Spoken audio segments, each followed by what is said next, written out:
여러분 반갑습니다. 반갑습니다. 네, 오늘은 참 구속의 과학 제3부로 우리가 피차 말씀을 통해서 은혜 받는 시간 갖도록 하겠습니다. 여러분, 구속의 과학하면은 범위가 꽤 넓지만 여러분이 가장 인상 깊게 떠오르는 장면은 어떤 장면이 있어요?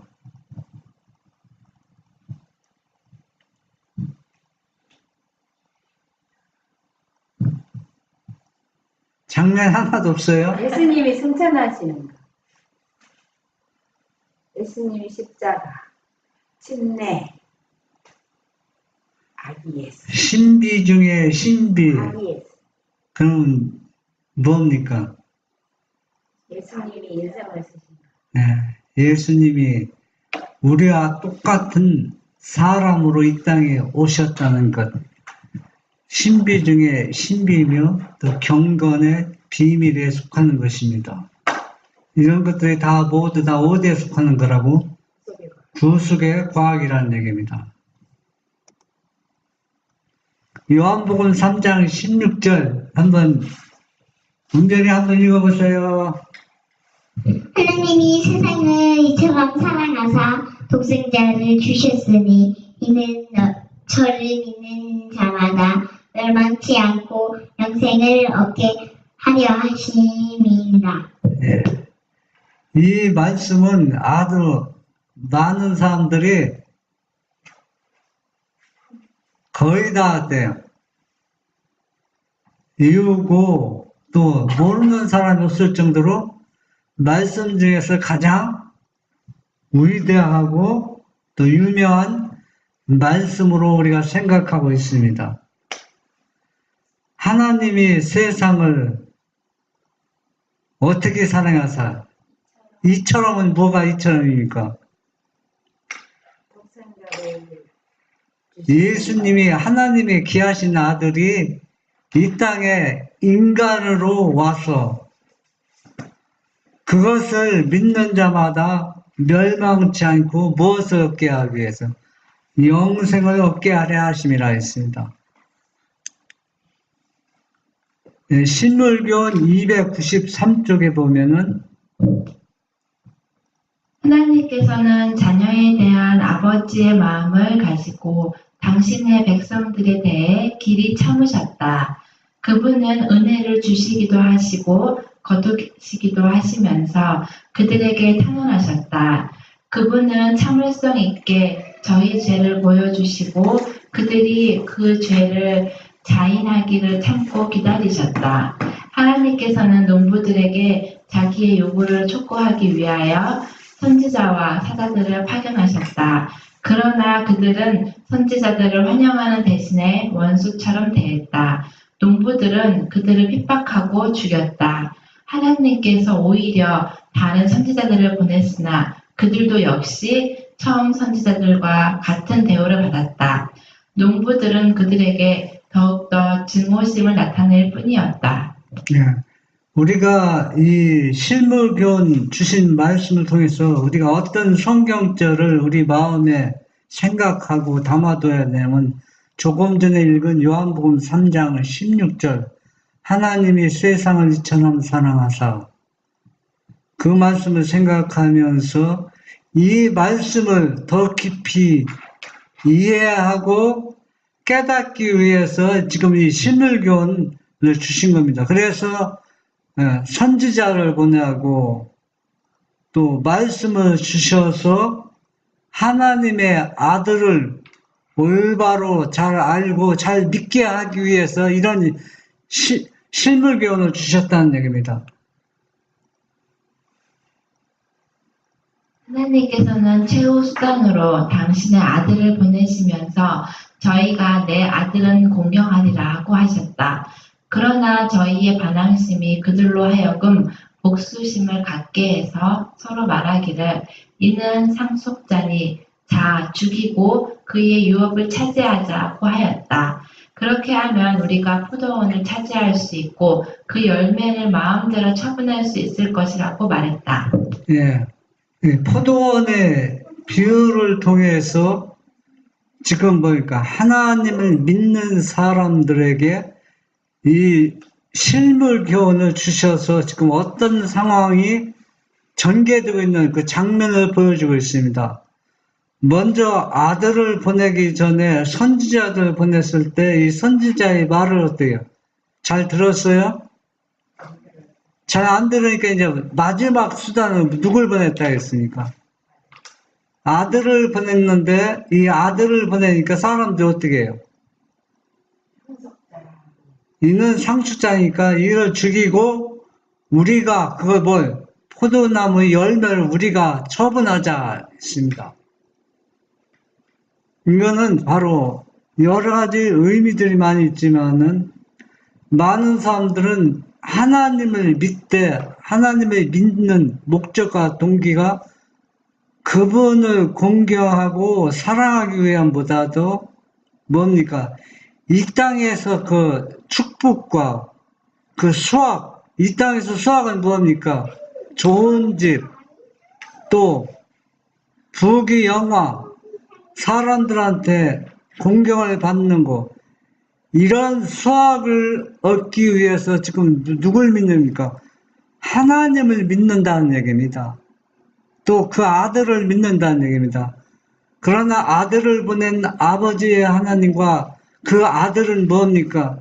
이 땅에서 추구하는 그 축복보다도 뭘 주기 위해서 아들을 보냈다 했어요? 영생을 주기 위해서 아들을 보냈는데 선지자들 죽이고 아들까지 다 죽이게 되어 있다는 얘기입니다. 이것이 바로 누구냐? 하나님을 믿지 않는 사람들의 모습이 아니라 하나님을 믿는 사람들의 모습이라는 것을 이 포도원 실묵을 통해서 우리에게 교훈을 주고 있는 것입니다. 실물 296 포도원의 비유는 유대 백성에게만 적용되는 것이 아니다. 이 비유는 우리에게도 교훈이 된다. 현세의 교회는 하나님께로부터 큰 특권과 축복을 받았고 하나님께서는 교회로부터 상당한 보답이 있기를 기대하신다. 네. 지금 이 포도원 비유는 유대 땅, 유대 백성에게만 적용되는 것이 아니라 현재 마지막 시대에 살고는 오늘날 현재 교회에도 여기에 포함된다는 얘기입니다. 그러니까 현재 교회는 뭡니까? 하나님을 믿는 그 믿음을 통해서 우리가 이 세상 사람들이 추구하는 그런 법을 어떻게 해요? 원하고 있다는 얘기입니다. 그러나 하나님께서는 아들을 희생시키고 아들을 통해서 영생의 길을 열어주었기 때문에 그 하나님께서는 지금 교회로부터 뭘 받게요? 상당한 보답 있기를 기대하신다. 상당한 보답이라는 건 아들을 믿고 모든 사람이 뭘? 영생을 얻기를 보답을 원하고 있다는 얘기입니다.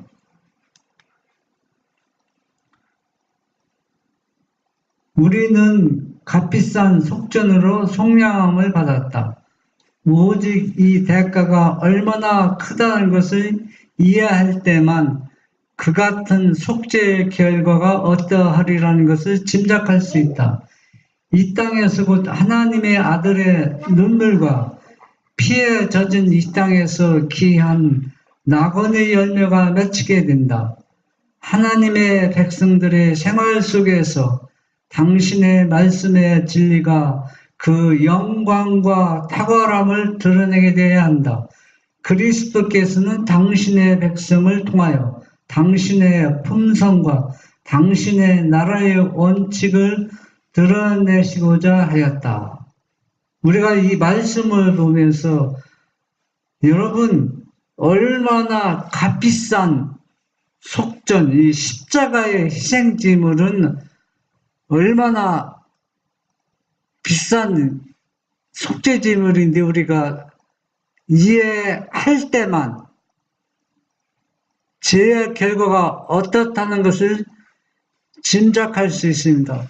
왜 하나님이 아버지가 이 아들, 값비싼 하나밖에 없는 아들을 속죄의 제물로 드리고 그 아들 드는 예수님 피눈물 나는 한 걸음 한 걸음 배워서 이런 제물이 줄 수밖에 없느냐 하면은 내가 이런 길을 감으로 인해서 뭡니까?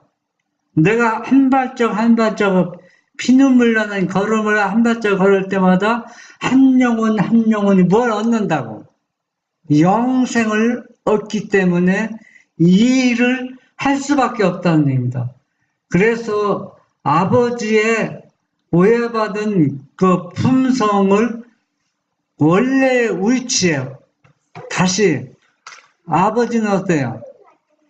모든 사람을 죄의 속박에서 벗어나서 다 하늘나라 가기를 원하는 그 사랑의 그 원칙을 다시 뭡니까? 이 아들을 통해서 완전히 드러내고 있다는 얘기입니다. 사단은 하나님의 사업을 방해하고자 하며 그는 항상 자기의 원칙을 사람들에게 강권한다. 그는 하나님의 택하신 백성을 타락한 백성으로 나타낸다. 사단은 형제를 참소하는 자로서 자신의 참소하는 능력을 의를 행하는 자들을 대적하는 데 사용한다. 예. 우리가 두 가지 원칙이 있는데 하나님의 원칙과 사단의 원칙. 사단의 원칙은 뭡니까? 사단의 원칙은 참소하고 모든 것을 다 파괴하는 것이죠. 무너뜨리는 거고 하나님의 원칙은 뭡니까? 서로가 존경하고 또 겸손하며 또한 우리가 또 어디에요? 하나님의 그 사랑의 속성을 통해서 우리가 뭘 받는 겁니까? 영생을 받는 것이 하늘의 대원칙이라는 얘기입니다. 식물교훈 301. 하나님께서는 온 세상을 당신의 포도원이라고 주장하신다. 비록 이 땅이 지금은 착취자의 수중에 있지만 하나님께 속한 것이다. 창조에 의해서뿐 아니라 구속을 통해서 이 땅은 하나님의 소유이다. 이 세상을 위하여 그리스도께서 희생하셨다. 하나님이 세상을 이처럼 사랑하사 독생자를 주셨으니 이는 저를 믿는 자마다 멸망치 않고 영생을 얻게 하려 하심이니라. 한 선물을 통해서 그 밖에 다른 모든 선물이 인류에게 주어진다. 온 세상은 날마다 하나님의 축복을 받는다. 빗방울 하나하나와 빗줄기 하나하나가 감사할 줄 모르는 인류에게 내려지고 있으며 모든 나무, 잎들과 꽃들과 과일들은 하나님의 오래 참으심과 그분의 크신 사랑을 증거한다. 네. 모든 자연계들은 잎새기 하나, 꽃 하나, 이 모든 것들은 다 누구의 하나님의 영광을 드러내고 하나님께 찬양과 감사를 드러내지만 오직 아들을 통해서 영생을 얻기를 원하는 이 인간들은, 사람들은 반대로 뭡니까? 멸망의 길을 가고 있습니다. 그렇지만 멸망으로 달려가는 이 죽을 수밖에 없는 죄인들을 구원하시고 위해서 영생을 주기 위해서 누굴 주셨다는 얘기입니까? 세상을 이처럼 사랑하사 독생자를 주셔서 모든 사람들이 이를 믿고 다 뭘 얻기 바라신다. 구원받기를 바라신다. 이것이 바로 하늘의 원칙이며 하나님의 사랑이라는 얘기입니다. 실물 315. 자기 자신을 그리스도인이라고 부르는 많은 사람들은 단지 인간 도덕가에 불과하다. 세상에서 그리스도를 올바르게 나타내므로 그분을 영화롭게 할 수 있는 유일한 선물을 그들은 거절했다. 성령의 역사가 그들에게는 생소한 것이다. 저희는 말씀을 행하는 자가 아니다. 그리스도와 하나 된 자들을 세상과 하나 된 자들로부터 구별하는 하늘의 원칙이 거의 알아볼 수 없게 되었다. 예.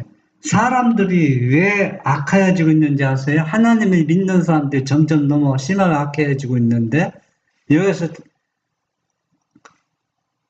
문제를 제시하고 있죠. 뭘 문제예요? 이들이 여기 보면은 중간쯤 보면 그들이 성령의 역사가 그들에게 뭐가 어떻게 된다고 했어요? 왜 생소합니까?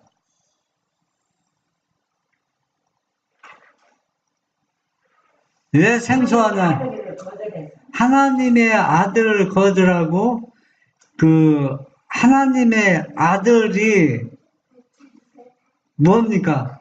성령인데 그 성령 아들을 거절하는 것은 바로 성령이 거절하는 겁니다. 그러니까 그들이 원하는 성령이 와도 그 성령이 나하고는 아무 관계 너무 생소한 거예요. 너무 생소한 겁니다. 유대 땅에 오셨던 그 예수님, 제자들과 같이 식사하던 예수님, 또 이적을 행했던 예수님, 또 죽은 자를 살렸던 예수님, 그 예수님의 영이 바로 성령인데 그 성령을 원하는 것이 아니라 예수님과 관계없는 성령을 원하기 때문에 그 성령하고 나하고는 너무 생소한 거예요. 우리가 처음 만난 사람과 여러분 무슨 대화를 합니까? 그냥 인사철에만 하고 실제 마음을 주고받는 대화는 할 수가 없잖아요. 왜? 너무 알지 못하기 때문에. 그러나 서로가 전에부터 친하게 지냈던 사람은 어때요? 그들에게 말하는 것이 생소합니까? 아니죠. 왜? 잘 알고 있는 관계이기 때문에.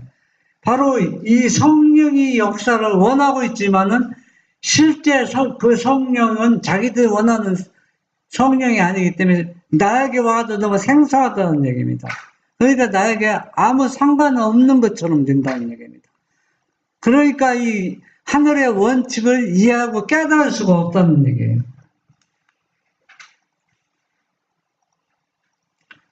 신밀고은 316조 보면 이러한 사람들은 다 그리스도의 자기 희생적 생애를 살기로 거절하면서 그리스도의 죽으심을 통하여 구원받기를 바라고 있다.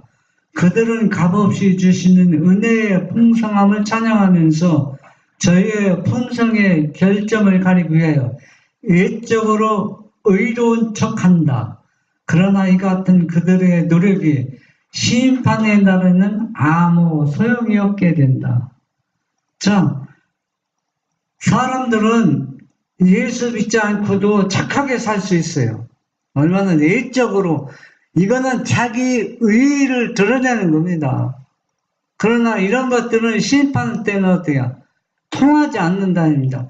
그리스도께서 나를 위해서 그 값비싼 속죄물이 되었으면은 나도 뭔가 보답하기 위해서는 나도 내 생명을 내놔야 된다는 얘기입니다. 내 생명은 하나도 내놓지 않고 하나 희생 없이 뭡니까? 십자가에 돌아가신 예수님 믿고 구원받기를 바라는 것은 뭐라 하겠어요? 일적인 도덕에 불과하다는 얘기입니다. 그리스도의 의는 품고 있는 단 하나의 죄도 가리워주지 않을 것이다. 사람은 마음속으로 하나님의 율법을 범할 수 있다. 사람이 겉으로 나타나는 범법 행위만 하지 않으면 세상 사람들은 그를 매우 고결한 사람으로 생각할 수 있다. 그러나 하나님의 율법은 마음속의 비밀을 저울질한다. 모든 행동은 그 행동을 조장한 동기에 의하여 판단된다. 하나님의 율법의 원칙에 부합되는 것만 심판날에 능히 설 수 있을 것이다. 예. 우리는 마음속에 어떤 악한 생각을 품고 있다 할지라도 입으로 드러나지 않으면 그 사람은 어떤 사람입니까? 예? 죄가 없는 것처럼 아주 도덕적인 사람, 아주 고결한 사람, 고사한 사람으로입니다. 그러나 누구 앞에서는 이것이 통하지 않는 겁니까? 하나님의 율법에서는 이것은 어떻게 통하지 않는다는 얘기입니다. 우리들의 생각이나 동기도 어때요? 율법의 저울에 달아봐서 아주 악이 밖으로 나오지 않았지만 마음에 품고 있는 악도 뭡니까? 하나님께서 심판한다는 얘기입니다. 왜 심판하느냐? 마음속에 품고 있는 악은 언젠간 어디로 나오게 돼 있어요. 밖으로 나올 수밖에 없다는 얘기입니다. 하나님은 사랑이시다. 그는 이 사랑을 그리스도를 선물로 주심으로써 나타내셨다. 하나님이 독생자를 주셨으니 이는 저를 믿는 자마다 멸망치 않고 영생을 얻게 하려 하셨을 때에 그분은 값으로 사신 당신의 소유물, 곧 당신의 백성에게 모든 것을 아낌없이 다 주셨다. 그분은 온 하늘을 주셨는데 우리는 거기로부터 힘과 능력을 얻어 우리 대적 마귀에게 정복당하지 않을 수 있다. 그러나 하나님의 사랑이 그분으로 하여금 죄를 묵인하게 하지 않는다. 네. 하나님께서는 하늘을 모든 것을 다 아들까지 보내 하늘을 다 주었습니다. 그러면 우리는 어떻겠습니까? 한 가지 죄라도 있으면 그 죄를 무과하고 통과시키냐면 그렇지 않다는 얘기입니다. 하늘에 귀한 아들, 하늘의 모든 것을 다 우리를 영생을 주기 위해서 모든 것을 주셨지만은 죄는 어떻게 해요? 절대로 어떻게 한다? 묵인하지 않는다는 얘기입니다. 아들을 준 만큼 우리에게 그 대가를 분명히 하나님께서 요구하신다는 얘기입니다. 그 대가를 요구하는 게 뭡니까? 아들을 올바로 믿고 그분 아들의 의와 사랑의 속성을 나누어 받아서 우리는 누구 때문에?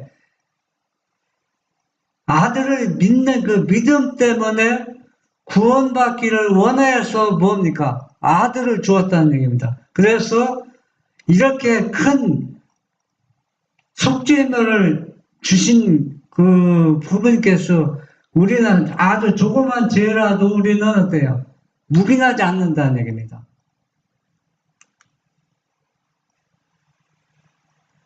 실물 331. 그러나 그리스도께서는 완전한 품성을 얻는 일이 쉽다는 보증을 주지 않으셨다. 고상하고 모든 면으로 원만한 품성은 선천적으로 타고나는 것이 아니다. 그것은 우연히 얻어지는 것도 아니다. 고상한 품성은 그리스도의 공로와 은혜를 통하여 개인이 노력함으로써 얻을 수 있다. 하나님께서는 재능과 정신력을 주시지만 품성 형성은 우리가 하는 것이다. 품성은 자아로 더불어 맹렬하게 싸움으로써 형성된다. 타고난 성벽을 끊어버리기 위하여 거듭거듭 계속적으로 싸우지 않으면 안 된다. 우리는 자신을 면밀하게 비판해야 하고 단 하나의 좋지 않은 성벽도 고쳐지지 않은 채 남아있도록 해서는 안 된다. 이 말씀은 아주 중요하기 때문에 우리가 다시 한번 짚어보면서 어떻게 나가겠습니다. 그리스도께서는 완전한 품성을 얻는 일이 쉽다는 보증을 주시 않았다. 이 품성을 예수님이 주시는 이 품성을 우리가 그분한테 나눠받는 것이 쉽다겠습니까? 어렵다겠습니까? 어렵다겠습니까? 그 왜 어려우냐? 이 품성은 선천적으로 타고나는 게 아닙니다. 그렇죠? 이것은 또 운이 좋아서 또 이 품성을, 고상한 품성을 얻는 것도, 얻어지는 것도 아닙니다. 이 품성을 얻는 것은 나의 노력이 절대적으로 필요하지만 그분의 공로와 그분의 은혜, 그분이 내 죄를 다 가져갔기 때문에 그분의 속죄물을 통해서 그분의 은혜를 통해서 얻는 것은 확실합니다. 얻는 것은 확실한데 뭐가 필요한 얘기입니까? 내 자신의 절대적인 뭐가 필요해요? 노력으로서 얻어진다는 얘기입니다. 다른 거는 이렇게 절대적으로 노력이 얻어지는 게 아닙니다. 조금만 뭐또 신경만 쓰면 다 얻어질 수 있어요. 그런데 품성을 나눠받는 것은 왜냐하면 내 속에 조그만 죄라도 있으면 이 품성을 이 속성을 나눠받을 수 없습니다. 그분의 거룩한 의와 그 속성을 나눠받기 위해서는 내 죄를 버리는 것은 내 노력이지 그분이 하시는 일이 아니라는 얘기입니다. 그분의 영역이 아니에요. 내 영역이기 때문에 내 죄를 버릴 수 있도록 뭘 주셨어요? 내 속죄물이 되셨기 때문에 그걸 믿고 받아들이는 일은 뭡니까? 누구 목이야? 자신의 목이라는 얘기입니다.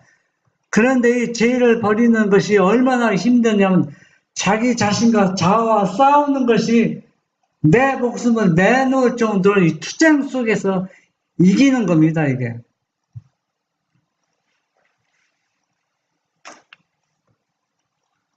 어느 누구도 나는 품성의 결점을 고칠 수 없다는 말을 하지 않게 하라. 만일 그대가 그렇게 생각한다면 그대는 분명히 영생을 얻지 못할 것이다. 할 수 없다는 것은 그대의 의지에 달린 것이다. 그대가 하려고 하지 아니하면 할 수 없게 된다. 진짜 어려움은 성화되지 못한 타락한 마음에서 생기며 하나님의 지배에 복종하기를 즐겨하지 않는 데서 생긴다. 예, 모든 사람들은 거의 다 공통점이 내 품성은 절대로 어떻게 결점이나 변화될 수 없다고 생각합니다. 뭐 늦은 비 받으면 변화된다고 생각하는데 다 이 사람들은 다 지금 보면 성경을 올바로 이해하지 못하겠습니다. 내 품성이 결점을 고칠 수 없다면 너는 품성이 온전하라고 하나님께서 말씀하실 수가 없습니다. 할 수 있기 때문에 하라고 했는데 사람들은 할 수 없다고 생각합니다. 그렇게 생각하는 사람은 뭘 얻지 못해요? 영생을 얻지 못할 것이라는 얘기입니다. 그런데 내 품성이 변화되고 또 달라지는 것은 누구의 의지에 달린 것이다? 내 의지에 달린 것이지 하나님의 영역이 아니라는 얘기입니다. 에? 그대가 하지 아니하면 뭐 할 수 없다는 얘기다. 뭐 하죠? 품성이 변화될 수 없다는 얘기입니다. 이런 생각하는 것은 전혀 성화되지 못한 사람들 마음속에서 나오고 있다는 얘기입니다. 여러분, 하나님을 믿지 않는 사람도 담배 피는 게 해롭다고 해서 담배 그냥 즉시 그냥 끊어버리는 사람도 많이 있습니다. 담배. 어떤 사람은 자기 평생 죽어도 못 끊는 사람도 있습니다. 그 의지는 누구에게 있다? 본인 자신에게 있다는 얘기입니다. 우리가 품성 변화도 본인 자신에 달려있는 것입니다. 아, 나는 성화되지 못했어. 나는 품성 변화될 수 없어. 나는 안 된다. 이런 사람에게는 뭐가 보장에는 영생을 얻을 수 없고 성화되지 못한 사람들의 마음속에 나오기 때문에 성화될 수가 없다는 얘기입니다. 이것은 우리는 하나님의 의지에 자기 자신을 지배에 복종하기를 즐겨하지 않기 때문에 나는 품성 변화될 수 없다고 생각하고 있다는 얘기입니다. 소망 21. 그러나 우리는 모든 작은 표상들을 떠나서 예수를 통하여 하나님을 본다. 예수를 바라볼 때에 우리는 주는 것이 우리 하나님의 영광임을 알 수 있다. 그리스도께서는 이렇게 말씀하셨다. 내가 스스로 아무것도 하지 아니하고 살아계신 아버지께서 나를 보내심에 내가 아버지로 인하여 살고 내 영광을 굳지 아니하고 나를 보내신 이의 영광을 구하노라고 하셨다. 이 말씀들 가운데 우주의 생명의 법칙이 되는 대원칙이 제시되어 있다. 예. 예수님은 하나님의 아들이지만은 예수님은 생각이나 모든 하나의 행동까지도 누구로부터? 아버지로 받았기 때문에 아버지로부터 받은 것을 우리에게 주신다고 했습니다. 그래서 우리가 받은 것을 남에게 얼마나 많이 주는 거에 따라서 뭡니까? 우주의 생명의 원칙이 지시하고 있습니다. 여러분, 사랑을 받는 거고 주는 거고 어떤 차이가 있습니까? 여러분, 생활 속에서 보면은 받을 때하고 내가 줄 때하고, 받는 사람은 조그만 일에도 뭘 받기 쉬워요. 실망이나 상처받기 쉽습니다. 주는 사람은 어때요? 많이 줄수록 이런 결점들이 어떻게 카바가 되고 마음의 분노가 배신감이 일어나지 않습니다. 배려와 이해의 폭이 넓어진다는 얘기입니다. 그러나 주지 않고 받는 사람은 조그만 일에도 어때요? 상처를 받고 실망을 당할 때가 많다 했습니다. 예수님은 전적으로 자기가 하는 일은 누구로부터 받은 것을 우리에게 준다 했어요. 아버지로부터 받은 것을 우리에게 준다 했습니다. 그러면 우리는 예수님께로 받은 것을 우리가 다른 사람에 나눠주지 않을 때 우리도 받기만 하면 뭐합니까? 똑같은 실망과 아주 작은 일에도 뭐합니까? 낙심하게 된다는 얘기입니다. 그리스도께서는 만물을 하나님에게서 받으셨다. 그러나 그분은 주시기 위하여 받으셨다. 이것은 하늘 궁정에서도 그러하고 모든 피조물을 위한 그의 봉사에 있어서도 그러하다. 사랑하시는 아들을 통하여 아버지의 생명이 만물에게로 흘러나간다. 또한 아들을 통하여 그것이 찬양과 기쁨의 봉사로 사랑의 조수처럼 만물에 대해 근원이신 분께로 다시 돌아온다. 그리하여 그리스도를 통하여 자유의 순환이 완전히 이루어지는 바 이로써 크신 시여자의 품성과 생명의 법칙을 드러낸다. 네, 우리가 지금 이걸 생각해야 되거든. 예수님은 하나님과 같으신 분이고 동일한 분입니다. 같은, 그렇잖아요. 예수님이라고 해서 하나님보다 능력이나 모든 것이 못한 분이 아니거든요. 아버지 못지않게 모든 것을 다 생명의 시여자이고 또 사랑을 우리에게 얼마나 줄 수 있는 분인데 예수님은 누구한테 받아서 준다고 했어요? 아버지한테 받아서 받는 것은 왜 받는다고 했어요? 주기 위해서 받는다고 했습니다. 그러면 예수님이 이 말씀하신 것은 너희들도 내가 준 것을 내가 아버지한테 받은 것을 너에게 주는 것 같이 너희들도 나한테 받은 것을 어떻게 알아? 주는 것이 너희들 삶의 목적이라는 얘기입니다. 이것이 이렇게 할 때 뭐 하는 얘기입니까? 그분의 그 속성과 의 사랑을 우리가 나누어 받을 수 있다는 얘기입니다. 그러니까 사랑만 받기만 하면은 그것이 어때요? 많이 받으면 받을수록 나눠주지 않으면 그것이 뭡니까? 부패가 되고 썩어버린다는 얘기입니다. 그러니까 품성이 변화가 될 수 없다는 얘기입니다.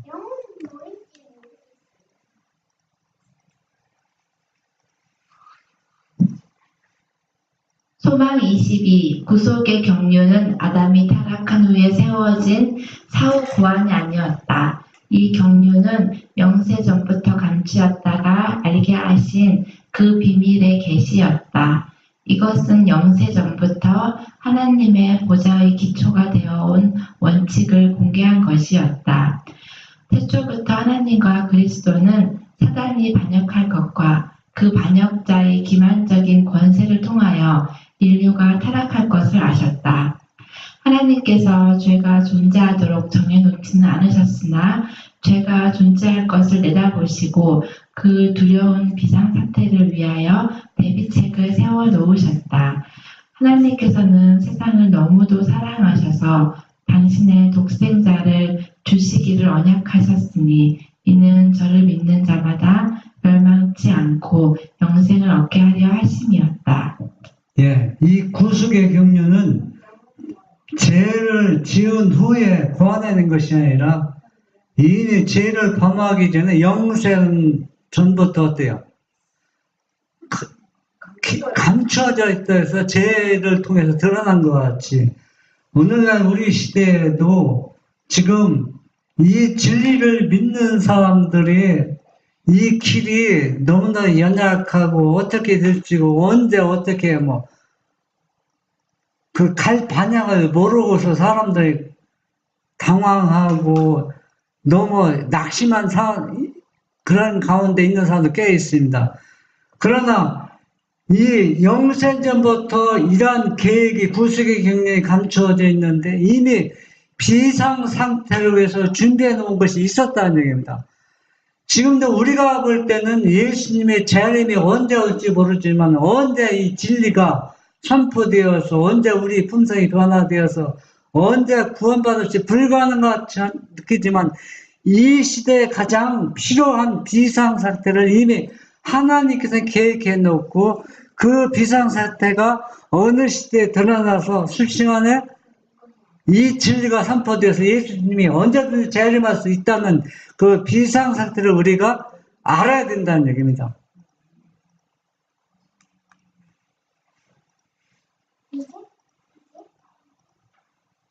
소망 23. 이 큰 목적이 표상과 상징으로 예표되었다. 그리스도께서 모세에게 나타나셨던 불붙은 가시덤불은 하나님을 나타내었다. 신성을 나타내기 위하여 선택된 표상은 별로 주목을 끌만한 것이 못 되는 평범한 덤불이었다. 이 가운데 무한하신 분께서 감추어져 있었다. 무한히 자비하신 하나님께서 당신의 영광을 가장 초라한 표상 안에 감추셨으므로 모세는 그것을 보고도 능히 살 수 있었다. 이와 같이 하나님께서는 낮에는 구름 기둥, 밤에는 불 기둥으로 이스라엘 백성과 교통하심으로 그들에게 당신의 뜻을 알게 하시고 당신의 은혜를 베풀어 주셨다. 예, 우리가 이 말씀을 보면서 표상과 상징은 뭡니까? 여러 가지가 있잖아요. 이스라엘 백성이 1000년 동안 속죄짐을 예수님을 그 상징하는 양을 잡아는 속죄짐을 그 제도나 여러 가지 이제 상징 거룩한 성소에서 그 물건들 표상과 상징 또 지성소에 의해서 그런 모든 것들이 다 뭡니까? 이런 것들이 하나님이 얼마나 거룩하고 또 신성이 위엄이 높으신 분이냐. 실제 하나님의 존재 그대로 나타나면 사람이 살아나는 사람이 없어요. 다 죽을 수밖에 없다는 얘기입니다. 그래서 채우고 낮추고 낮춰서 사람이 이런 것을 보고도 죽지 않고 살 수 있을 정도로 그 떨기나무 가운데에서 하나님이 예수님이 모세에게 나타나는 것도 뭡니까? 성령을 쓰신 그가 비슷하게 자기 자신을 어떻게 해요? 완전히 감춰져서 그 부분만 드러내겠다는 얘기입니다. 이런 것들이 볼 때는 그 위험이 얼마나 초라하게 느낍니까? 예? 그 위험이 수천 천만의 천사 호응을 받으면서 나타나시는 분이 떨기나무 초라한 가운데 나타나는 것은 누구를 살리기 위해서 우리를 살리기 위해서 그 초라한 모습으로 그 표상과 상징으로 나타나고 있다는 얘기입니다. 지금도 이러한 초라한 모습으로 우리에게 다가오시는 그분을 우리가 뭐합니까? 알아야 된다는 얘기입니다. 하나님의 영광이 억제되고 그의 위엄이 가리워진 것은 유한한 인간의 연약한 시력으로 그것을 볼 수 있게 하시기 위함이었다. 이와 같이 그리스도께서도 우리의 낮은 몸, 곧 사람의 형체로 오실 것이었다. 세상 사람의 눈으로 볼 때 그에게는 흠모할 만한 아름다움이 없었다.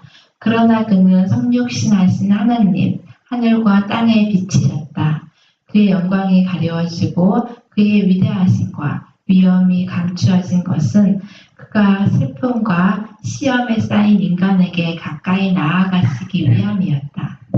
그 시내산에서 떨기나무 가운데에서 모세에게 나타나신 그 인간이 보고도 살 수 있을 정도로 그 위험과 모든 가려진 상태로 나타나는 것이다. 예수님이 성육신 우리의 모습으로 이 땅에 오신 것도 우리가 그분을 보고도 돼요.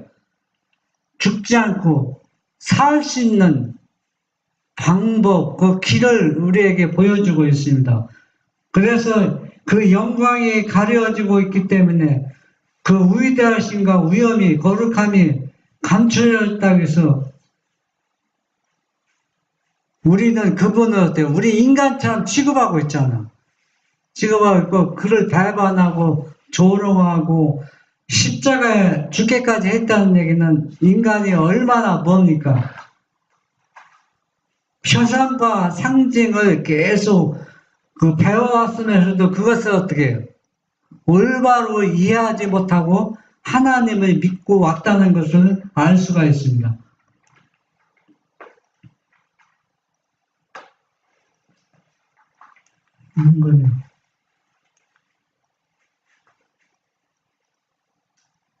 소망 25. 그리스도께서는 우리로 당신의 받으실 만한 대접을 받게 하기 위하여 우리가 받아야 할 대우를 받으셨다. 그리스도께서 당신과 아무 상관없으신 우리의 죄를 인하여 정죄함을 받으신 것은 우리로 우리가 아무런 공헌도 한 바 없는 당신의 의롭다 하심을 받게 하시기 위함이었다. 그가 채찍에 맞음으로 우리가 나음을 입었도다. 네. 여러분이 어떤 사람에게 아주 어려움 당하는 사람에게 은혜를 베풀었는데 은혜를 받은 사람이 그 은혜를 잊어버리고 여러분에게 어떤 해를 끼칠 때 여러분 마음에 어떤 생각이 납니까? 분노가 일어나죠. 금방. 그런데 예수님은 어떠셨어요? 그래서 우리가 매일 예수님이 마지막 생애를 계속 생각하면 어때요? 하면 할수록 우리가 뭘 얻을 수 있다겠어요? 하늘의 보화를 여는 열쇠를 통해서 하늘의 많은 보화를 내 것으로 얻을 수 있다고 했습니다. 예수님의 마지막 생애를 계속 생각하고 마음에 새겨두는 사람들은 큰 보화를 얻는다는 얘기입니다. 그의 생애와 죽으심으로 그리스도께서는 죄로 말미암아 이르러 온 파멸에서 회복하시는 것 이상의 일을 성취하셨다. 하나님과 사람을 영원히 분리시키려는 것이 사단의 목적이었다. 그러나 그리스도로 말미암아 우리는 결코 타락하지 아니하였던 것보다 더욱 밀접하게 하나님과 연합된 것이다.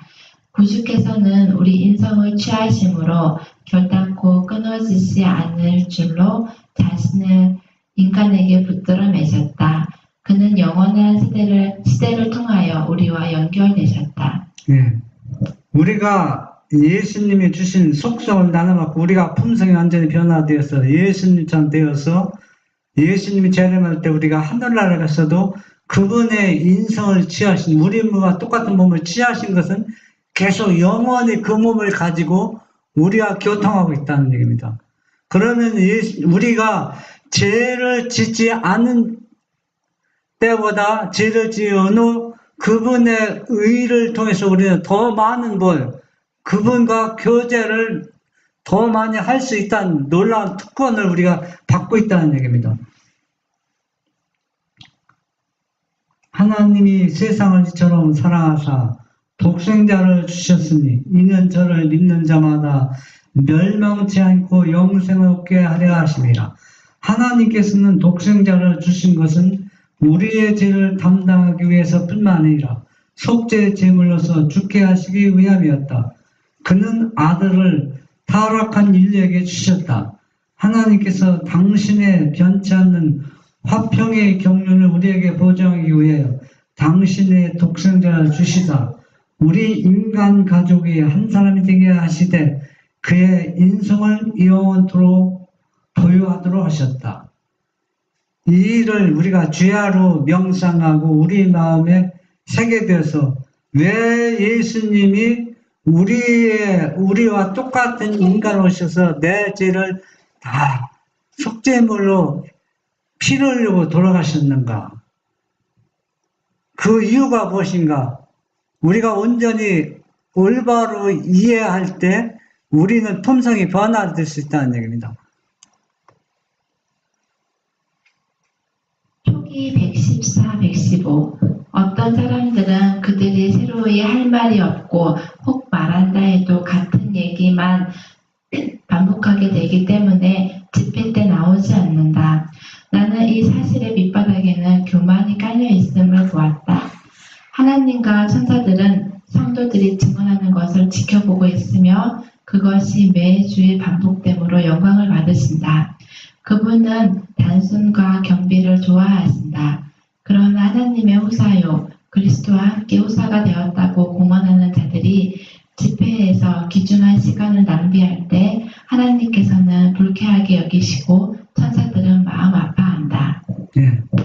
사람들은 어떤 집회나 예배 드릴 때, 그 얘기, 나도 아는 얘기인데, 그런 얘기 계속 반복해서 하는 거는 별로 들을 게 없다고 하는데, 이것은 그 밑바닥에 뭐가 깔렸다 했어요? 교만이 깔렸다는 얘기입니다.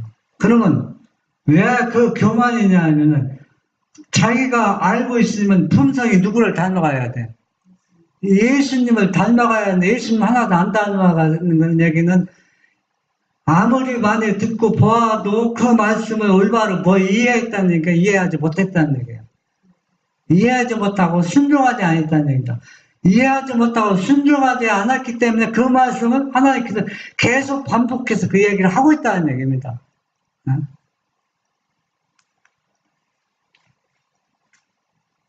만일 형제 자매들이 마땅히 있어야 할 위치에 있다면 갈바리 산상에서 그들의 죄를 위하여 십자가에 달리신 예수님을 높이는 말을 찾는데 어려움을 겪지 않을 것이다.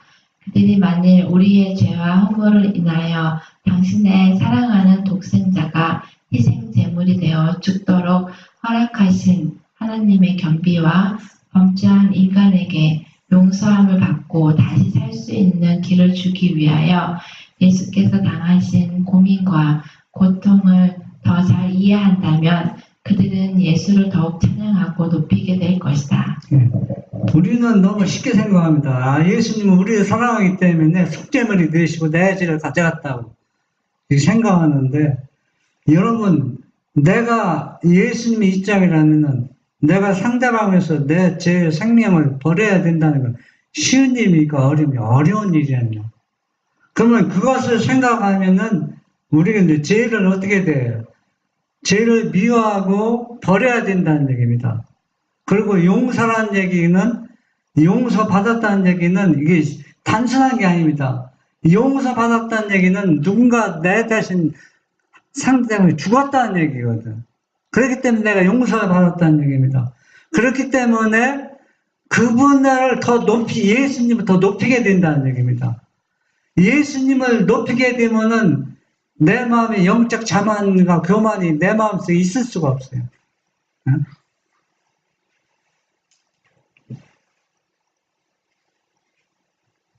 그들이 그의 영광과 능력에 대하여 이야기함으로써 감사하는 마음이 가득 차게 되어 그들이 잠잠히 앉아 있을 수 없을 것이다.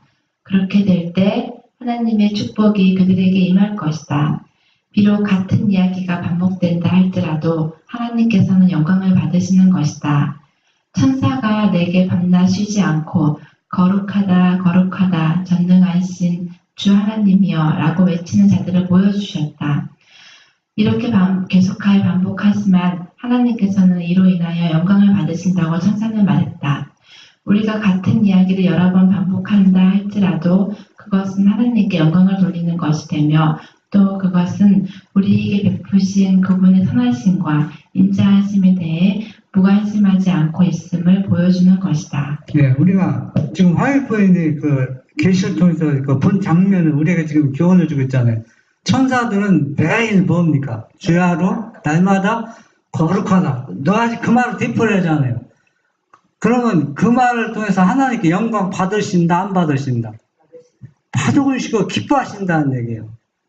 그럼 우리가 집회 때 그 사람이 한 얘기 또 반복해서 한다는 얘기는 우리가 뭡니까? 내 자신이 아직 뭘 받지 못해요. 그분의 의의를 받지 못했기 때문에 계속 이 집회를 통해서 말씀을 통해서 그 교훈을 줄 때 하나님께서 영광을 받으신다는 얘기입니다. 근데 영적 자만과 교만심 있는 사람은 그거 뭐 나 아는 얘기인데요. 뭐 자꾸 자기잖아요. 그거는 하나님께 영광이 아니라 그런 사람에게 누가 하나님의 영이 떠나버린다 그랬어요.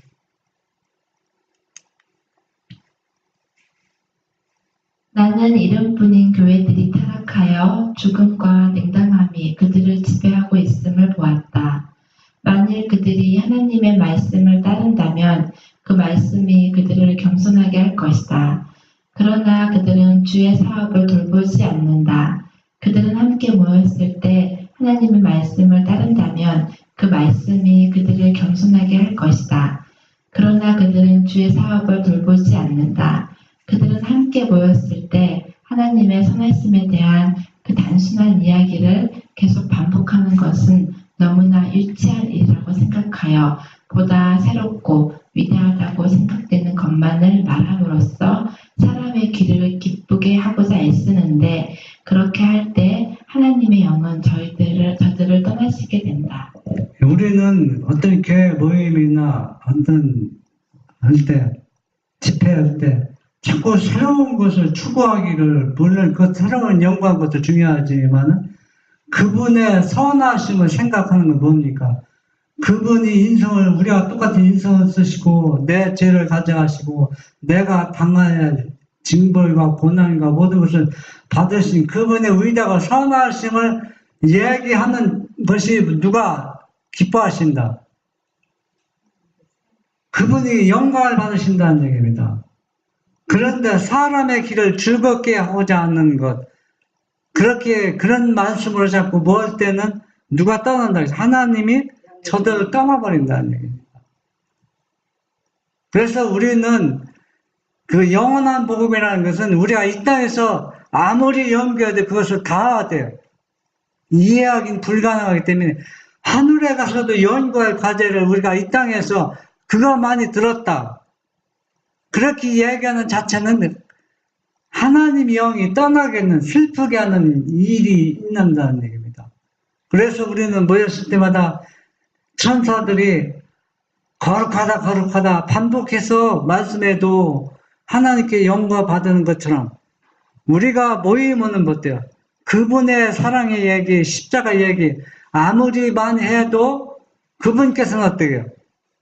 우리들의 얘기를 통해서 영광 받으신다는 걸 생각하면서 우리는 계속 그분의 위대하심과 선하심에 대해서 이야기하고 듣기를 좋아하는 우리 모두가 되기를 간절히 바랍니다.